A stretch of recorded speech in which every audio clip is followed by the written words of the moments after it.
마가복음의 오늘 7장 31절부터의 말씀에 오늘 제목이 뭐예요?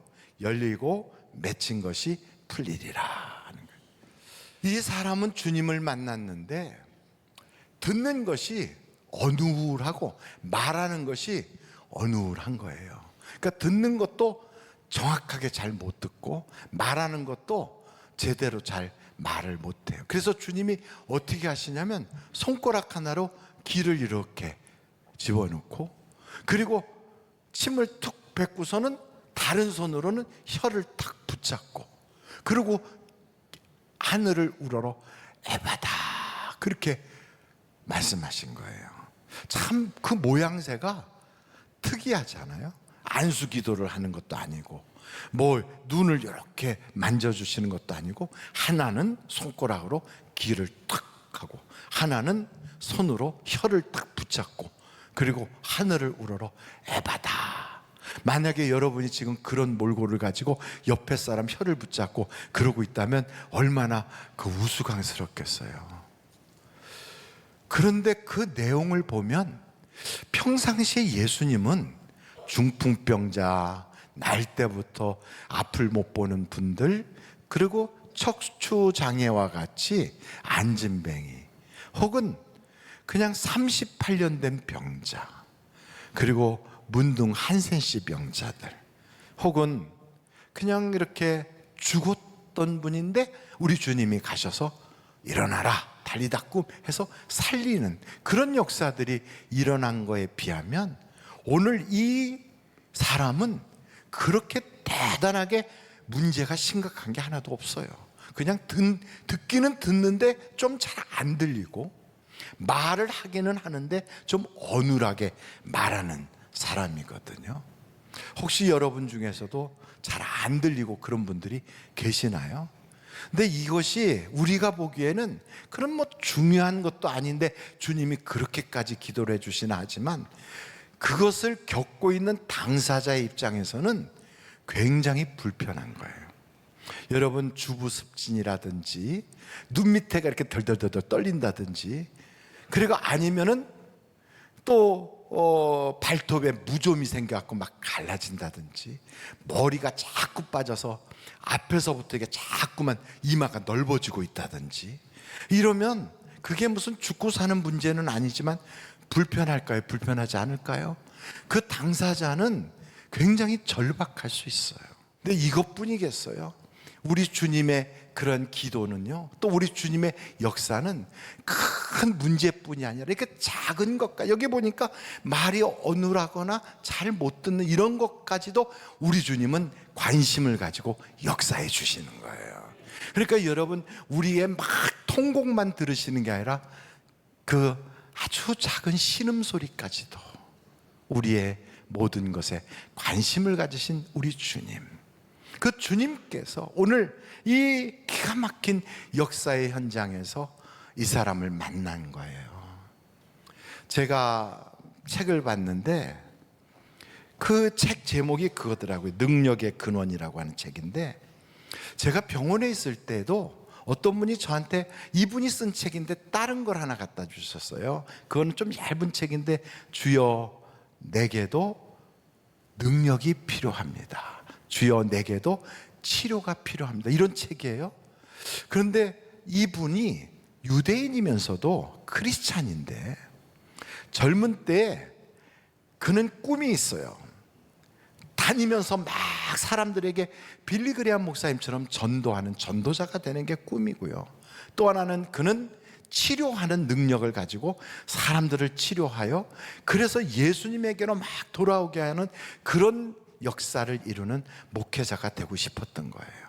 그런데 핸디캡이 있어요. 그게 뭐냐면 혀가 짧아요. 그래서 발음이 어눌한 거예요, 말이. 그래서 꿈만 있지 실제로 현실은 도저히 그거를 이룰 수가 없던 그런 사람인데, 이분에게 캐서린 쿨만이라고 하는 그 능력의 여종으로 하나님이 크게 쓰는 그 부흥사 여자가 계셨는데, 그분의 집회에 참석했다가 거기에서 그 권능의 큰 중심으로 팍 끌려 들어가는 체험을 한 거예요. 거기서 그 능력의 주님을 만난 거예요.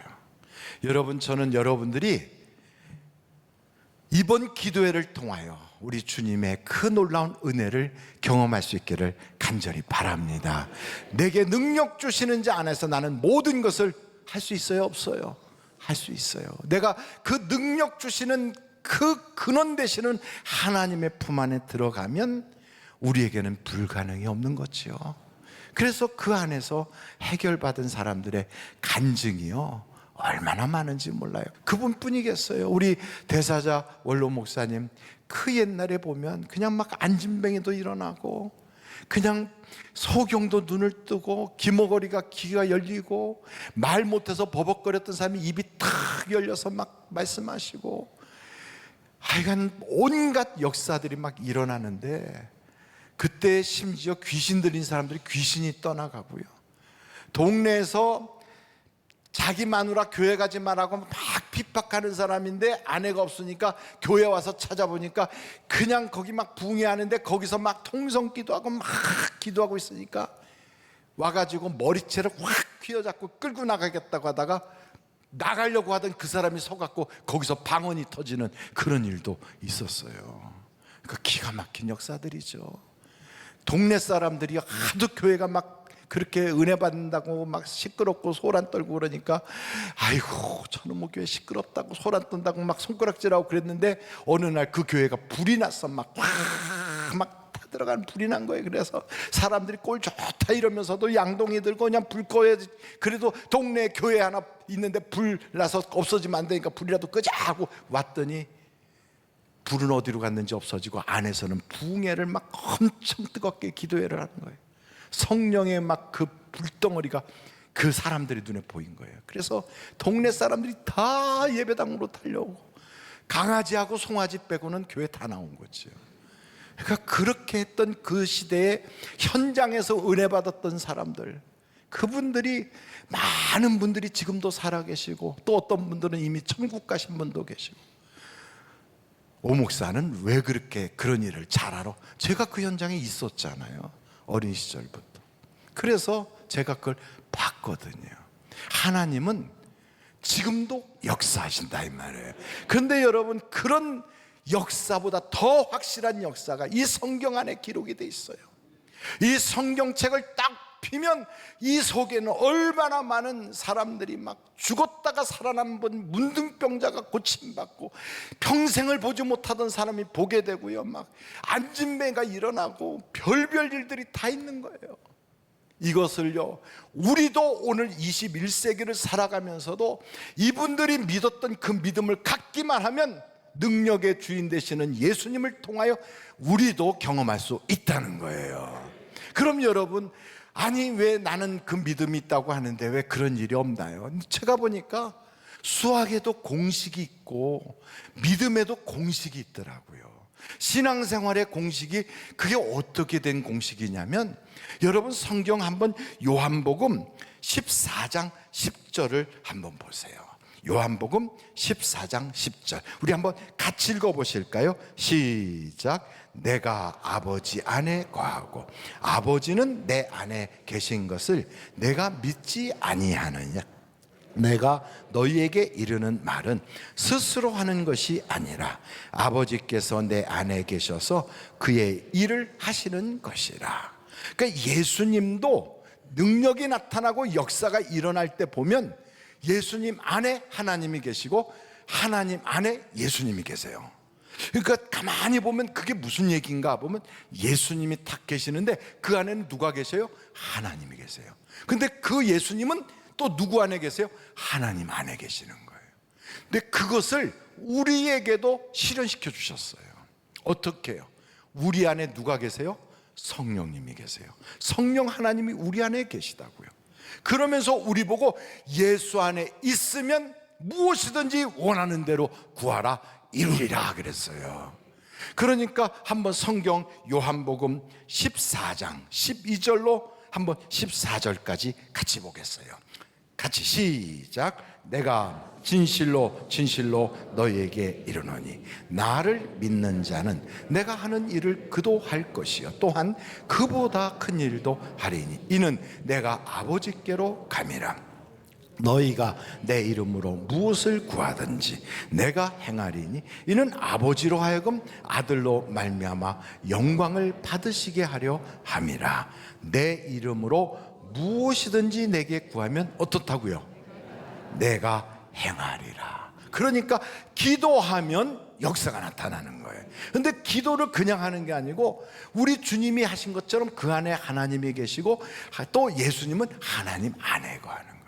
똑같이 우리들도 내 안에 성령님이 계시고 나는 예수님 안에 있는 거예요. 이것을 그냥 그림으로 그대로 그려놓으면 포도나무에 가지가 딱 붙어 있는 것처럼 이렇게 붙어 있으면 열매를 많이 맺고 그 열매를 더 맺게 하려고 우리 주님께서는 말씀으로 그를 깨끗하게 하시고 그가 기도하는 것마다 응답을 주시는 거예요. 그래서 여러분 요한복음 15장 16절에 이렇게 말씀하고 있거든요. 같이 한번 읽겠어요. 시작. 너희가 나를 택한 것이 아니요 내가 너희를 택하여 세웠나 이는 너희로 가서 열매를 맺게 하고 또 너희 열매가 항상 있게 하여 내 이름으로 아버지께 무엇을 구하든지 다 받게 하려 함이라. 그러니까 열매를 맺는 것이 곧 예수 안에 있는 거예요. 예수 안에 있어야 열매가 맺어지는 거예요. 그러니 가지가 포도나무에 붙어 있어야 열매가 맺어지는 것처럼 그 우리가 이제 인생을 살면서 열매를 맺지 못하는 모든 가지는 잘라버리듯이 우리의 생활 속에 쓸데없는 것들은 툭툭 컷해버리고 완전히 끊어버리고 세상 것도 아주 그냥 낭비하고 세월을 허송세월한 건 탁 끊어버리고 어떻게 하면 하나님 앞에 열매를 맺을까 거기에만 우리가 집중하다 보면 어느 순간인가 내 마음에 있었던 그 꿈과 소원들이 기도를 통하여 쫙 마치 그 옛날 알사탕이 이렇게 줄줄이 이렇게 매달려 있는 것처럼 그냥 간증이 꼬리를 물고 일어나게 되는 거지요. 저는 우리 하늘비전교회 성도들이 이런 영적 공식을 통하여 예수 안에 응답받는 간증자가 되시기를 간절히 바랍니다. 그러니까 여러분 다른 거 없어요. 이제부터 열매를 맺어야 되겠다. 그 열매 맺는 것이 내게 그게 지금 기도에 응답받는 놀라운 비밀이다. 이것을 우리가 알아야 되는 거죠. 여러분 이 열매는요 우리가 주님 앞에도 가지고 갈 거거든요. 장차 이 땅을 떠나는 그 순간에 우리가 딱 주님 앞에 가서 보여드릴 것이 바로 이 열매들이에요. 그럼 목사님 열매는 어떻게 해야지 우리에게 생기나요? 물론 하나님의 말씀대로 살려고 애를 쓰면 그 말씀이 나를 깨끗하게 하면서 열매 나는 쪽으로 나를 끌고 가지만 중요한 거 있어요. 그게 뭐냐면요 믿음이에요. 믿음. 그래서 성경을 보면 내 믿음대로 될지어다 그러잖아요. 그러니까 교회 가면 전부 다 뭘 얘기하냐면 믿음을 얘기해요. 믿음은 두 가지가 있는 걸 아시잖아요. 산 믿음과 죽은 믿음. 산 믿음은 향기가 나요. 산 믿음에는 기적이 따라오고 거기에는 역사가 나타나요. 그래서 산 믿음이 있으면 산을 옮길 수 있어요. 근데 죽은 믿음은요 썩은 냄새가 나요. 그 죽은 믿음에는 아무런 열매가 없어요. 벌레만 끼고요 곰팡이만 끼는 거예요. 그럼 죽은 믿음과 산 믿음의 차이가 뭔가? 죽은 믿음은 말뿐이고요 행동이 없어요. 아주 교회에 나는 말은 근데 그를 통하여 하나님이 보시고자 하는 행위가 없는 거예요. 한번 여러분이 스스로에게 나는 주님이 기뻐하는 그런 장소에서 그러한 일을 그러한 어떠한 행위를 내가 하고 있는가 한번 살펴보세요. 만약에 그렇지 못하다면 내가 믿는 그 믿음은 그냥 말뿐이고 행동이 없는 거죠. 여러분 야고보서의 말씀을 다 아시잖아요. 한번 야고보서 2장 14절 한번 보실까요? 야고보서 2장 14절 다 같이 한번 읽어보겠습니다. 시작. 내 형제들아, 만일 사람이 믿음이 있노라 하고 행함이 없으면 무슨 유익이 있으리요? 그 믿음이 능히 자기를 구원하겠느냐? 그리고 한번 17절 볼까요? 시작. 이와 같이 행함이 없는 믿음은 그 자체가 뭐라고요? 그래요. 생선도 아무리 이쁘게 생겨도 생선 죽으면 생선 썩은 냄새 나요. 새가 그렇게 아주 너무너무 그냥 깃털에 온갖 찬란한 색깔과 평상시에 노래를 그렇게 잘했어도 죽은 새는 벌레가 생기고 썩어요. 그리고 털이 툭툭툭 빠져나와요. 그렇게 나를 사랑해줬던 사람도 죽으면 그에게선 물이 쑥 떨어지고 가까이 같이 있을 수가 없어져요. 죽은 믿음은 똑같아요. 썩은 냄새가 나요. 한번 거기 26절을 보세요. 야고보서 2장 26절이에요. 같이 한번 다 같이 읽어보실까요? 시작. 영혼 없는 몸이 죽은 것 같이 행함이 없는 믿음은 죽은 것이니라. 여러분, 요즘 젊은 아이들은 무슨 얘기하면 영혼 없는 소리 하지 마 그래요. 여러분 그런 얘기 들어봤지요? 혹시 여러분이 하는 그런 모든 신앙적인 이야기가 영혼 없는 소리를 하고 있다면 그건 죽은 믿음이라는 거예요. 자기도 그걸 안 하면서 남들한테는 지식적으로만 말로만 하고 있는 거예요. 그게 죽은 믿음이에요. 이런 죽은 믿음은요, 아무런 기적을 일으킬 수가 없잖아요. 근데 사람이 똑같아도 믿음이 있으면 역사가 나타나는데, 여러분 한번 사도행전을 볼 텐데요, 14장이에요 1절서부터 한번 보겠습니다. 이에 이고니온에서 두 사도가 함께 유대인의 회당에 들어가 말하니 유대와 헬라의 허다한 무리가 믿었어요, 안 믿었어요? 믿었어요. 그러나 순종하지 아니하는 유대인들이 이방인들의 마음을 선동하여 형제들에게 악함을 품게 하거늘 두 사도가 오래 있어 주를 힘입어 담대히 말하니 주께서 그들의 손으로 뭘 행하겠어요? 표적과 기사를 행하게 하여 주사 자기 은혜의 말씀을 증언하셨어요. 그런데도 그 시내의 무리가 나뉘어서 유대인을 따르는 자도 있고 두 사도를 따르는 자도 있는지라 이방인과 유대인과 그 관리들이 두 사도를 모욕하며 어떻게 했어요? 돌로 치려고 달려들어요. 그러니까 결국은 이렇게 회방하는 사람들이 막 선동을 하니까 믿던 사람들도 신앙이 떨어지면서요, 믿음의 행위가 안 나타나요. 그러니까 거기는 사도 바울과 바나바가 하나님이 주신 표적을 보여줘도 사람들이 결국 믿음을 거기서 꽃이 피우지 않아요. 근데 이분들이 그 다음에 어디로 갔는가? 거기 그 다음에 나오잖아요. 그들이 알고 도망하여 루가오니아의 두 성 루스드라와 더베와 그 근방으로 가서 거기서 복음을 전하니라. 루스드라에 발을 쓰지 못하는 한 사람이 앉아 있는데 나면서 걷지 못하게 되어 걸어본 적이 있었어요, 없었어요? 없는 자라.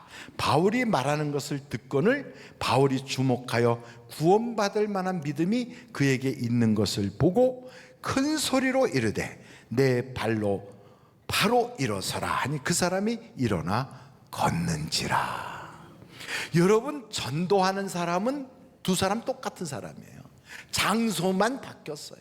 근데 이쪽 동네에 있었던 사람들은 악감을 가지고 그냥 막 선동하는데 휘둘리니까 믿음의 행위가 없었던 거예요. 근데 이쪽에 루스드라에는 한 번도 발을 사용해 본 적이 없는 날 때부터 장애를 가진 그가 말씀을 듣는데 그 말씀에 따라서 속에서부터 그 모든 질병과 자기의 문제가 해결될 수 있는 그 믿음이 올라오더라는 거지요. 그래서 사도 바울이 즉시 일어나 걸으라 할 때 웬만한 사람 같으면 에이 걸어지나요? 그래서 벌써 걸었지. 그랬을 텐데 이 사람은 그러지 않아요. 거기에 순종하여 벌떡 일어나서 걸었다는 거예요. 하나님의 기적이 일어난 거예요. 그만큼 믿음의 역사는 엄청나요. 예수님이 오셔서 아무리 말씀을 하셔도 안 믿으면 소용없어요.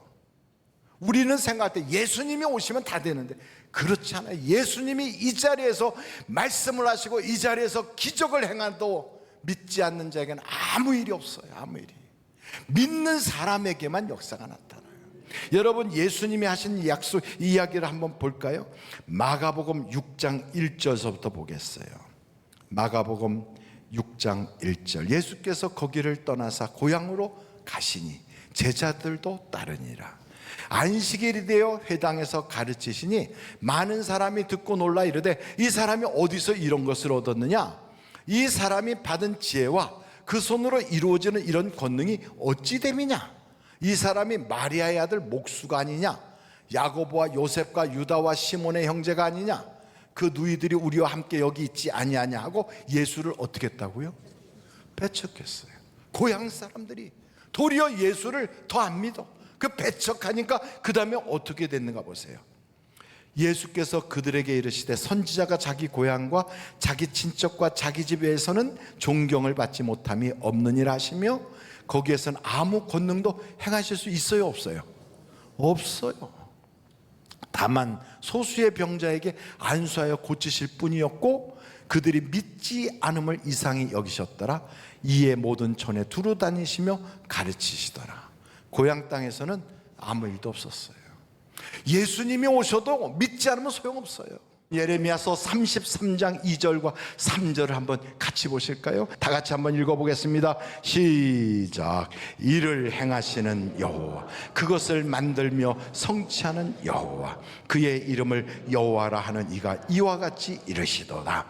너는 내게 부르짖으라. 내가 내게 응답하겠고 내가 알지 못하는 크고 은밀한 일을 내게 보이리라. 아무리 하나님이 계획하시고 아무리 나의 구원의 계획이 쫙 있고 나의 사업장에 하나님이 복 주실 계획이 있고 내 가정에 하나님이 명문 가문으로 세우려고 하는 원대한 꿈과 계획이 있다 할지라도 그래도 기도해야 이루어지는 거예요. 기도해야. 하나님은 우리에게 기도하는 믿음을 허락하셨어요. 우리 주님이 그러니 부르짖으라. 부르짖으라. 여러분, 절망하지 말고 울지 말고 혼자 앉아서 두려워하고 염려하고 걱정하지 말고 하나님께 부르짖으십시오. 하나님은 우리의 해답이 되시고 하나님은 우리의 문제를 해결해 주시고 하나님은 전능하신 능력이 있으신 분이에요. 그분은 오늘도 여러분을 부르고 있어요. 돌아와 돌아와 마음이 고난이요. 우리가 마음이 고나고 흔들리고 힘들 때 주님은 우리를 돌아오라고 불러요. 찬송가를 찾다 보니까 찬송가에 이런 구절도 있더라고요. 주 안에 있는 나에게 딴 근심 있으랴. 십자가 밑에 나가 내 짐을 풀었네. 2절에는 그 두려움이 변하여 내 기도 되었고 전날에 한숨 변하여 내 노래 되었네. 고난의 길, 외로운 길, 그리고 견디기 힘든 그런 길들이 왜 없었겠어요? 그러나 주님만 따라가다 보면 그 길이 어느 순간인가 간증의 길이 되고 생명의 길이 되고 우리에게는 주시는 주님의 사랑을 경험하는 그 길이 되는 거예요. 그래서 성경을 보면 우리가 생각을 반듯하게 해야 돼요. 생각을 반듯하게. 어떤 생각? 하나님이 기뻐하는 생각. 여러분, 생각이 어떤 사람은 예수팔 생각 이런 거, 어떤 사람은요 한쪽에서 기적이 일어났다고 하는데도 입이 삐쭉삐쭉 해가면서 그냥 너 엘리야 내일 이맘때 내가 널 죽여버릴 거야, 이런 악한 생각으로 그냥 자기에게 찾아왔던 축복의 길을 다 차버리는 그런 이세벨 같은 그런 여자가 되는 생각, 그 불행한 거예요. 자기에게 찾아온 그 기회를 놓치니까 나중에 어떻게 돼요? 그냥 그 왕궁에서 그 여자를 번쩍 번쩍 들어서 밖으로 집어 던져서 땅바닥에 퍽 터져가지고 온몸이 핏덩어리가 되고요. 동네 들개들이 쫓아와서 다 먹어버리고 나중에 찾아보니까 손바닥밖에는 찾을 수가 없어서 인생이 그렇게 왕의 딸이기도 하고 왕의 부인이기도 했던 여자가 그렇게 끝나버려서야 되겠어요. 얼마나 하나님이 기회를 주셨는데. 근데 어떤 사람은요, 이렇게 어려운데도 하나님은 그에게 기회를 주셔서 그를 회복시키시고 그로 하여금 전도자가 되게 하시고 그로 하여금 이 산에서도 말고 저 산에서도 말고 이제 마지막 때가 되면 하나님이 예배하는 자를 찾으실 거야. 그러면서 그를 기쁨이 막 속에서부터 생수가 터지듯이. 저는 우리 하늘비전교회 성도들이 그런 영적 체험이 다 있으셔서 우리 하나님께서 열어주시고 하나님이 풀어주시고 이루어주시는 기적의 주인공들이 다 되시기를 주님의 이름으로 축원합니다.